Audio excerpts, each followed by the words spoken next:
So, hey, all. So this is my coffee unscripted meeting of the week.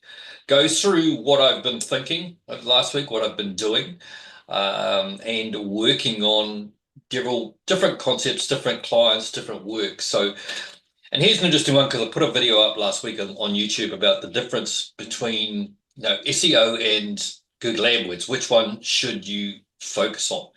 And when people talk about SEO, I'll be honest here, they want to rank at the top of Google, but that's not actually what they want. What they actually want is what they believe it will bring them. And sometimes you've got to think, hey, Tamara, sometimes you've got to really think what the person is after and what you want from your website to do. Um, Morning, for me anyway. Hello, good Where are you evening. from? Where are you from, Tamara? Uh, We are together I in the come from same Germany. space. Oh, Yes. okay, cool. Peter Well, is the room next door, The other, yes. other I'll room. tell you both in the same house. I look at that. Yeah, yeah. So I was just jumping into like a bit about SEO. People want to rank on the top of Google, but that's not what they actually want. And you talk to clients and you ask them what they want to rank for, and you get some crazy answers that don't even make sense. And you start asking them what keywords they want to rank for, and they go, "Well, you don't do that, and you don't do that, and even if you got people to your website, no one's going to ask you for that." So very often you're dealing with someone that maybe knows their industry really well, and that's a lot. I always listen really carefully to clients when they start talking about their industry. I'll give you an example. The one guy I'm dealing with at the moment, he sells headstones, gravestones for Mhm. and it's a really unusual space. And then he said to me, "Hey, I get a lot of business from what we call the islands, which is Rarotonga, Tonga, and Fiji, all the little islands in the Pacific." And I said to him, "Really? So I wouldn't have thought that was like profitable to send it from one Mhm. country to another." He goes, "No, no, that they have very specific what's the word I'm after? Cultural things that they do for when they have Mhm. funerals." So I said, I get a lot of business from that. And you haven't got any specific thing on your site that says that you help these countries. He goes, No. So there's challenge number one is having a specific, knowing those type of things, having that information on your website. And that would have been as simple as having a page and having simple flags from that area so that Mhm. he made more money from that area. So that's a lot of what when I'm dealing with clients. A lot of specific times you've got to really understand what they want, and you can only do it by asking questions. The best option, and I've made a video this week. The best sales option is to ask people questions and ask them what their problems are and help them down Mhm. that path because you'll learn a lot more. You learn a lot, if I get really specific, God gave you two ears and one mouth for a reason. So, yeah, so listening to that. So, back to my first thing. They want to rank on Google for specific terms, but many times those aren't valid, or they'll go for terms that are too broad, or Mhm. sometimes they're so specific that, especially in smaller countries, then there's no volume. So Mhm. it's the top end and bottom end. They go for the really specific ones and they think, oh, everyone's thinking about this in their industry, but actually it's only you. Your Mhm. customers aren't necessarily thinking that. And I've had that a lot. I've also had the people that want to rank. They want ego rank, where they want to rank above their Mhm. competitors, right? So also, okay, but that's pointless. But up to you. Uh, Got it. and I do try and Mhm. educate them every time I'm dealing with someone. I'm thinking from a point of view as though, how can I get them the best results? How can I help them grow their business or bring more of what they want? Is they're always coming from a position of that? And in some cases, with some clients, I've said, no, I won't do that because that won't bring you any more business. And Mhm. you know, you could do stuff for ego rank and they'll go, I'm not getting any more business, so I'll find someone else. Well, some cases it's just not worth it. Um, people are humans are unusual. Let's just say that. Let's keep it that. So here's my process: is what I would if I was working with a client and they came to me and goes, "Okay, I want to get more business. I have a budget. How would you go about this process?" So the best way to get data fast is to run a Google Ads campaign, specifically Mm, just a search campaign. mm, And a search campaign has simple elements. You also need to, anybody else who listens to this afterwards, you need to turn off I can't remember the exact wording, but there's other partners. When you set up a simple search campaign, you turn off the other partners. So you're only running your Google ads on Google search only and not the mm, network partners or anything else, because otherwise your ads can start showing everywhere. And they don't make it really obviously. They turn it on by default. So you've got to literally turn it off. So here's what you can do. So from anybody who's never done a Google Ads campaign, you set it up based on keywords. And your keyword is what you want to show your ads for. Specific point, what you want to show your ads for. Um, mm, and there's different matches. There's broad match, which I don't necessarily recommend because you'll pick a keyword and that keyword might be black cats, and Google will start showing you just about anything involved with cats. They'll spread it wider and mm, wider, and you'll get a lot of unqualified people. You can do it mm, with phrase match, which is, it has that black cats in it, but it has other words in it. That's normally how I would do a setup. And then you can do exact match with only black cats, for example, but that gets mm, the per click cost goes up quite high, quite straight away because it is so mm, specific. Um, so what I've always done, and because you can set up a campaign quickly and get it running, you very get data very much. Now I only do Google Ads. I'll only do it now over a 3 month period because it just takes time to set up. It takes time to get running. It takes time to and then get the data that comes out of it. So one mm, month is you set up pretty much and you'll get it running, and then second month you're honing it down to what keywords have actually generated conversions. And I'll use the mm, example as a lead for this. Um, so straight out from there is you want to set a campaign up and running. I will only ever run Google Ads now onto landing pages specific to the page you want to advertise for. Because if you think of what Google wants, they want to serve the best information. They want the person to find exactly what they're looking for. And mm, that's a win-win. And it's a win for you if they become business. So the two different terms which people get mixed up is in Google Ads, you've got keywords which people advertise for. But in the actual back end, and they've just moved it, it's under insights and something. They'll give you search terms. Now, search terms is different. That's what the actual person put in the search. And if you can then take that out, that search term, let's say, for example, we'll use the Black Cats model. You have a conversion to a lead from a search. Okay, no problem. See you later. Um, if you have a conversion from a search term, that's possibly something that no one else is aware of. That lead has come through, they've come through as a specific search term. Now you can define your SEO, your content you create, the ads you create, and everything down to those search terms. So let me jump, I will share screen and I will show you what I've been working on this week because this week it's been quite a long time. Let's just grab something out of this. Because as usual, Google doesn't make this stuff easy enough to find. And Peter, I'll give you access to this later. You can grab a copy of it. mhm. Thanks. Where are you had to start a channel today. Not that.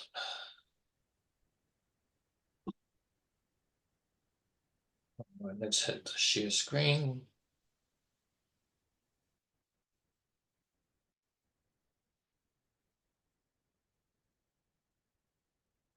Okay, so you can see the Google Ads performance reporting for lead screen.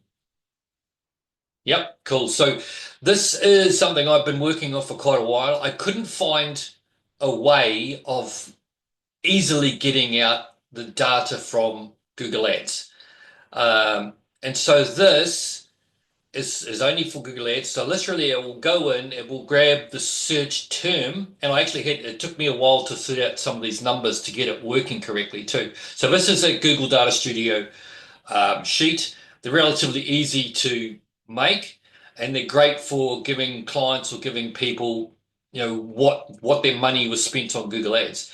And you'll see across the top, it shows some of the very basic information. I keep this relatively simple so it's mainly for client facing. So they got, and this actually just change this date, I'll give you a better view.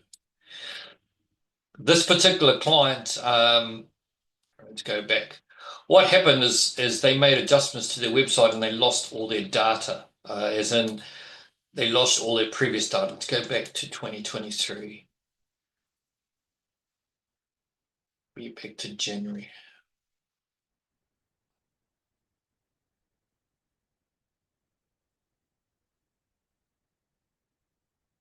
Oh yeah, let's get much more data. All right, so now we've got a decent view. So across the top, we've got impressions. How many times the ads were shown? How many clicks?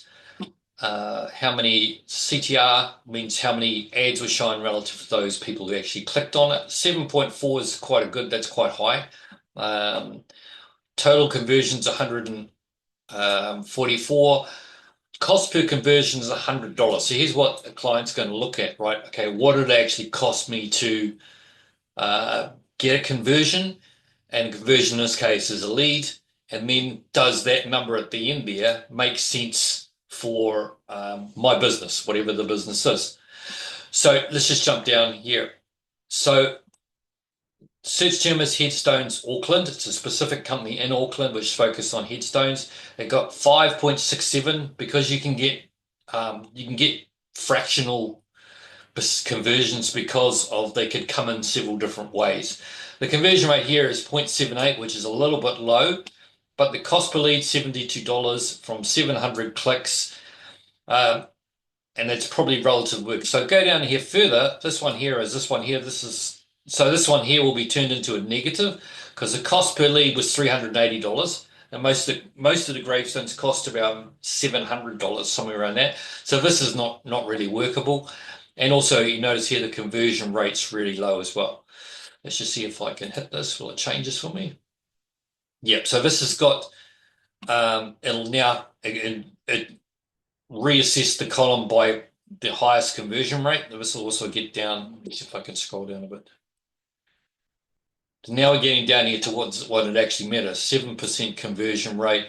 Cost per lead is $9. And so there's a lot of data. It's Rotorua headstones. This is a local area. Now he doesn't have a page for this.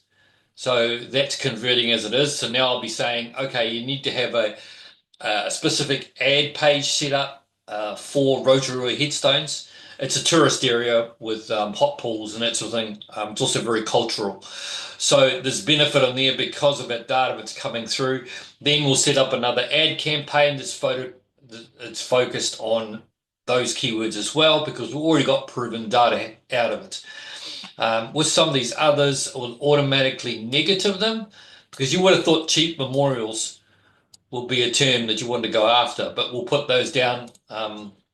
I always put negatives in campaigns with phrase match most of the time because anything with cheap in it we really don't want to market for anyway. Local headstone makers, I'd need to have a look at whether there's any data about some of the stuff. Anything with a drawing, so also negative anything that has drawing in it. Cheap headstone. I know the headstone with a space in it came up somewhere before, so I need to have a look at that. But this is where you start down that process, and I have no idea why this is coming up. Adelaide's in Australia, so and let's see, so 0.5, no conversions, but I don't understand why someone in Adelaide will be necessarily wanting a headstone from New Zealand. I don't think it'd be workable. But again, I'll ask the client about that too. headstone ideas. So immediately I'm going to negative, so that nothing comes up negative, meaning that no ads come up with ideas, because that's too far up the path. They're not, someone hasn't died yet necessarily. He might put up some content idea on his site about ideas, but it's definitely not a main focus. But this will generate how you lay out your site. It will generate what things are already converting, content ideas that pop up in here that you never thought of. See, if you could produce some, nice pages around content, it's showing, it had one conversion, but that doesn't mean it's had a lot of traffic either. What's it had? It's had 48, where are we? 20 clicks. So interactions is the same as clicks. So this is how I would like to start with the data first in a Google Ads campaign and explain to a client. This is the way I always explain it to a client. You'll get data very quickly. You'll get keywords and search terms that created the start of what we go after. You will also find out whether the website doesn't convert. And the psychological thing that happens with this is the client gets started and they see results really fast. And that's really important when you're working with a new client. You haven't worked with them before. They'll start to see leads coming in. They'll start to see traction. And from then the trust level is higher, right? And then with what I always explain is this data will make your SEO perform better in the future, because we're taking it from the data that's converting into leads. We're not guessing what's going to help your business. We already know from the paid area.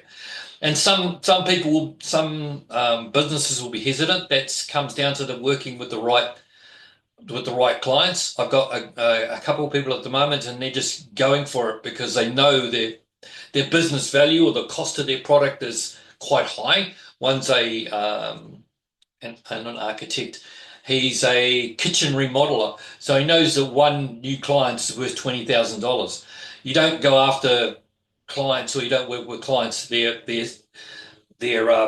sale item is $40. It's just never going to work with Google Ads. One click will be $1, and you'll be $40 gone. They wouldn't see it.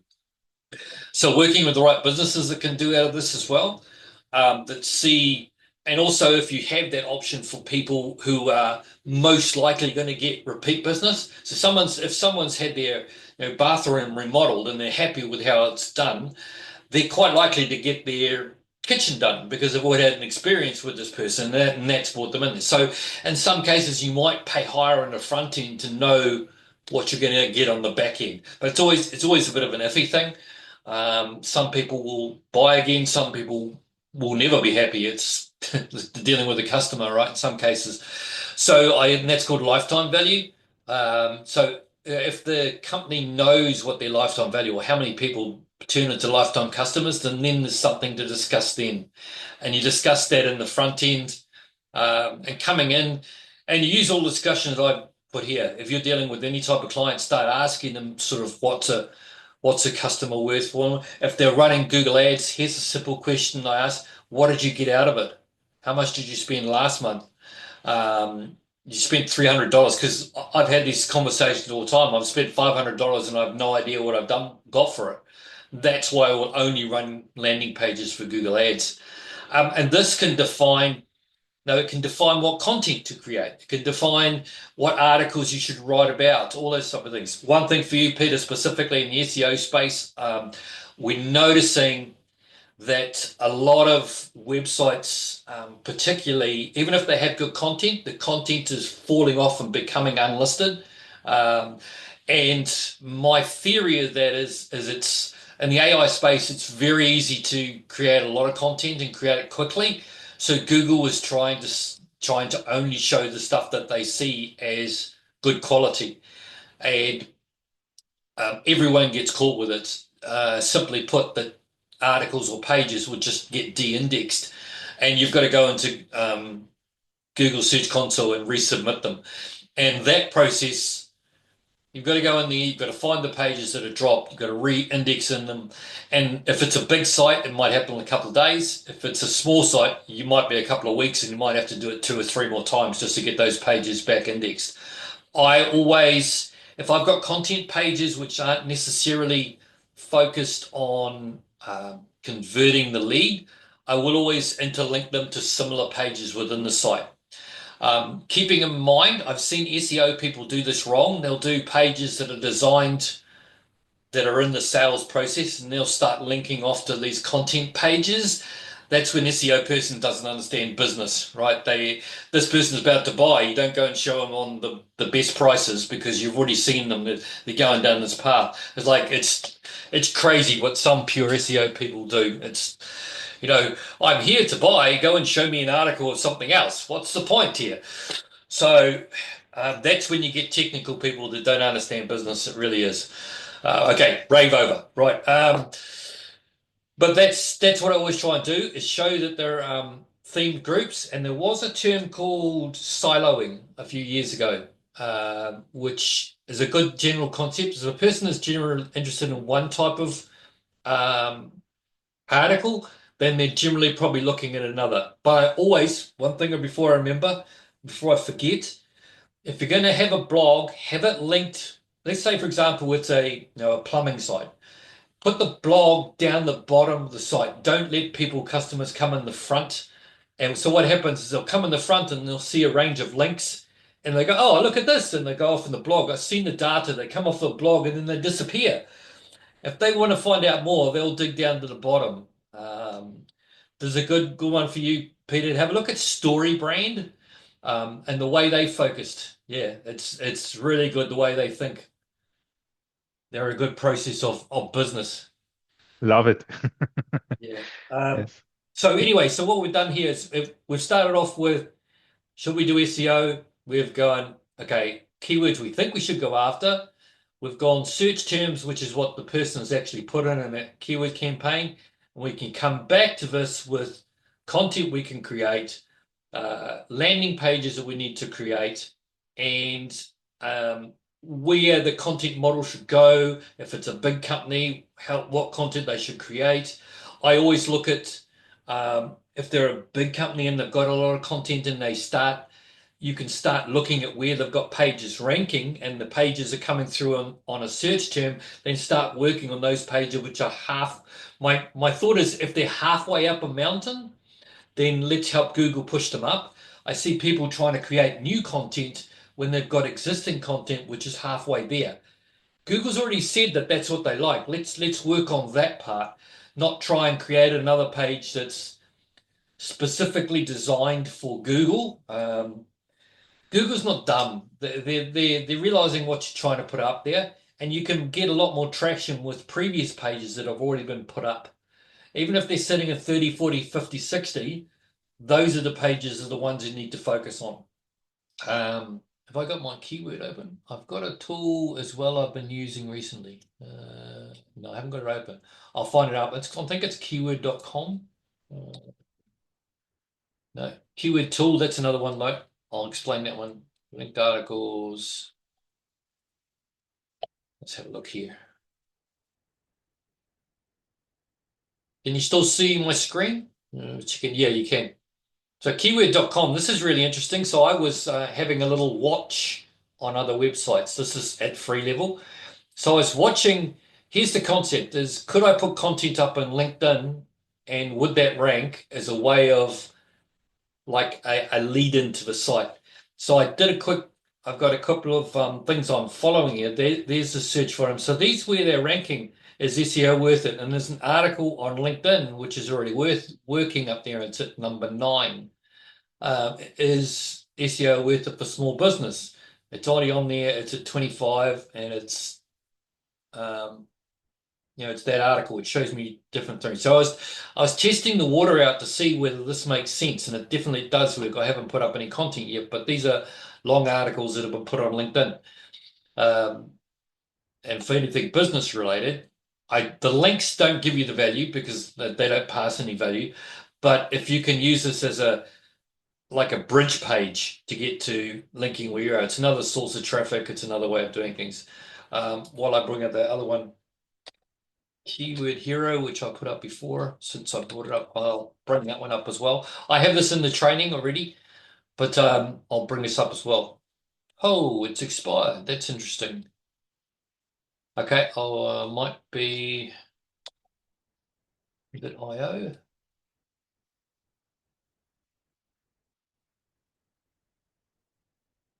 No. Okay, it's gone. Okay, that's interesting. Keyword tool was a tool which could tell you the keywords that generated leads from organic. So you could literally have organic ranking. I'll have to look it up and see where it's disappeared to. But it was something that all our SEO people that I was working on go, really? You can do that? Because you couldn't do that before. So I'll look that up and look into it, see what's going on there.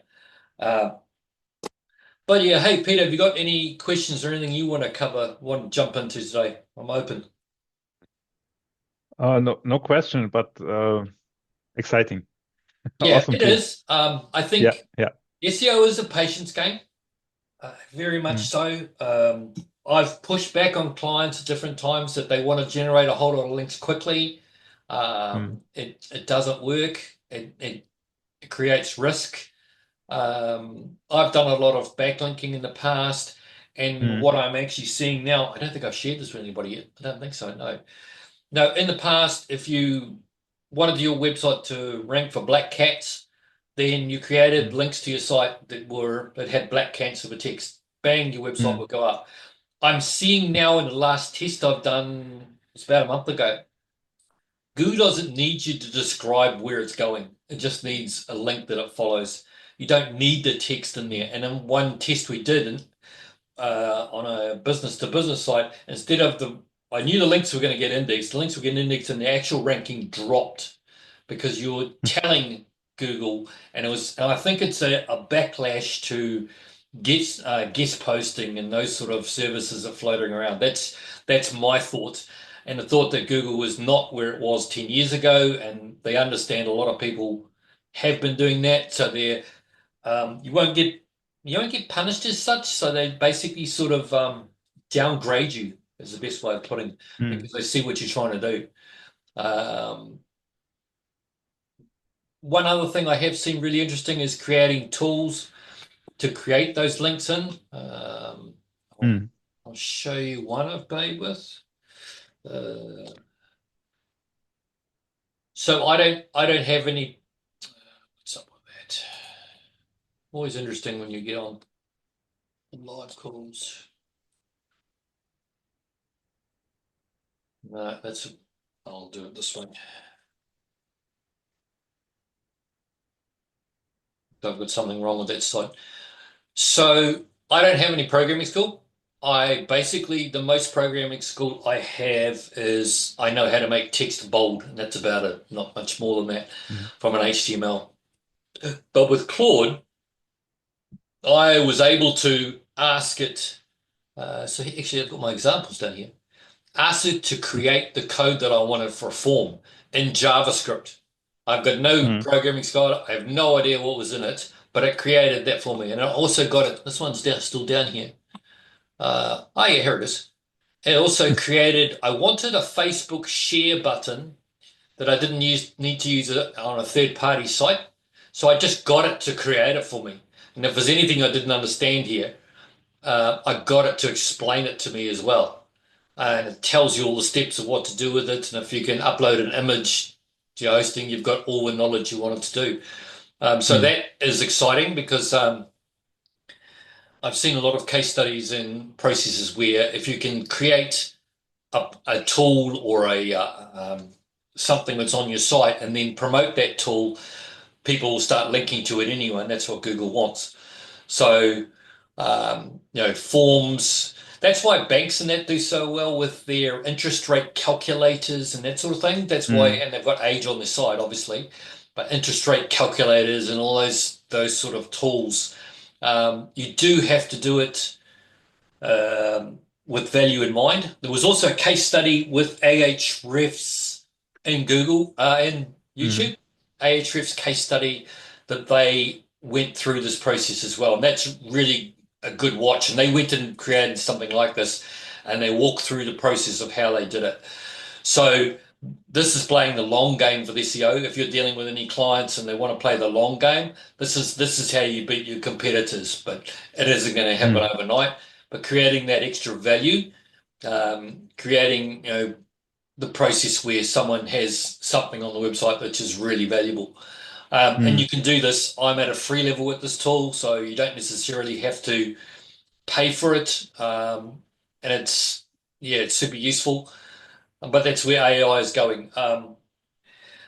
One thing I will go over before I'll finish off in a couple of minutes, AI content. There's a lot around, especially if you go into YouTube, about AI content and creating it and all those different things. I saw a case study and I actually called out, it was a YouTuber, and he created thousands of articles. And he goes, look, I'm getting all this traffic. The traffic went up, and all of about a month, it dropped like a stone. And I did it. I used Ahrefs to watch it, to literally watch it happen from a period of time. And my simple concept is, I go back to it again, Google's not that stupid. If it's easy to create the content, but you don't have to do it that way. With voice search and voice creation and that, you can create the content really well. I will always put anything that I write, I'll put it in a chat GPT and go, can you check the grammar on this and also change it to a third grade reading level? And that's the average level of someone on third grade in the States. So then you get really good content, which is, and before I forget, and don't change my words. So it's still your text. And I created a 300-word article within about 15 minutes from start to finish, and it was grammarly checked, and it was really easy to read. So that's the way. A lot of these people generating this AI content, and especially YouTubers that are pitching it, they'll get a short boost and then they'll get hammered. It's just when things become too easy to create like that, it's just a matter of time. So, all right, if you've got nothing else for me, I'm going to sign off. I will share this link with you, the one with the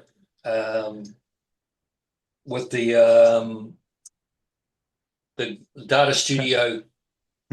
Have you done anything with Data Studio before? Not yet, but I'm very interested in it. It's very easy to use, and there's a lot of templates online that you can start with. I just couldn't find one. A lot of them are designed, they're really ugly and really complicated, and it wasn't clear enough. I wanted something that you could but you can borrow and use all of them anyway. And it pulls all the data in and manipulates data into a display, because no clients want to go into Google Analytics.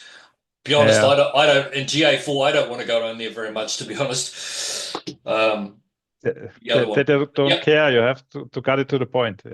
Yeah, exactly. You don't, and it's too easy to get lost in there and make it harder to find. So Data Studio is all free. It's all at a free level. Graphs and all that, you can make some amazing stuff if you're into the detailed side of it, and it's really good as a layout side of it. You can just move things around. It's super easy. Anyway, I'll sign off and I'll shoot this link through to you, and you can grab the thing. You can edit it, go use it for your own stuff. So that's what I do. I shall leave you to it. High value. Yeah, that's the idea. I enjoy this stuff, Peter. It's fun for me. Weird, right? Really weird. Thank you. All right. Hey, see you. Have a good one. night. Have a good one. You too. See ya.